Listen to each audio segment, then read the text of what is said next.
আসসালামু আলাইকুম।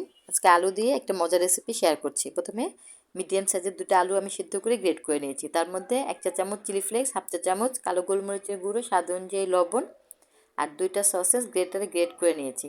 তারপরে সব উপকরণগুলো হাতের সাহায্যে খুব ভালো করে মাখিয়ে মিশিয়ে নিতে হবে। তারপরে সেখান থেকে অল্প অল্প করে আলু নিয়ে হাতের সাহায্যে গড়িয়ে এরকম লম্বা লম্বা একটা শেপ তৈরি করে নিতে হবে। এভাবে করে আমি আলু দিয়ে সবগুলো শেপ তৈরি করে নিলাম। তারপরে আমি এখানে একটা রুটিকে 2 ভাগ করে কেটে নিয়েছি। আমি এখানে স্প্রিং রোলের যে শীট সেটা তৈরি করেছি। আপনারা চাইলে নর্মাল রুটি বানিয়েও করে নিতে পারেন।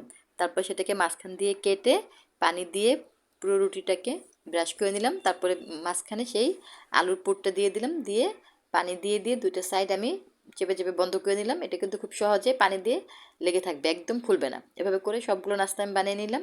এখন এটাকে গরম তেলে ছেড়ে দিব। তেলটা মিডিয়াম আঁচে রাখতে হবে, খুব বেশি হলে কিন্তু উপরটা কালার চলে আসবে আর ক্রিস্পি থাকবে না। তাই মিডিয়াম আঁচে সময় করে এক পাশ উল্টিয়ে পাল্টিয়ে লাল লাল করে দুটো সাইড ভেজে নিতে হবে। এটা খেতে কিন্তু খুবই ভালো লাগে খেতে।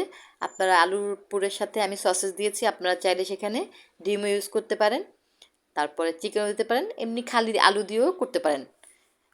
একদম মচমচে হবে, যখন ভাজবেন তখনই বোঝা যাবে কতটা ক্রিস্পি হয়েছে। এভাবে করে বানিয়ে ইফতারের টেবিলও সন্ধ্যায় খেতে পারেন, আর রোজা শেষে নাস্তায় চায়ের সাথেও খেতে খুব ভালো লাগবে। এটা উপরটা একেবারে ক্রিস্পি আর ভিতরটা একেবারে সফট, খেতে খুবই ভালো লাগে।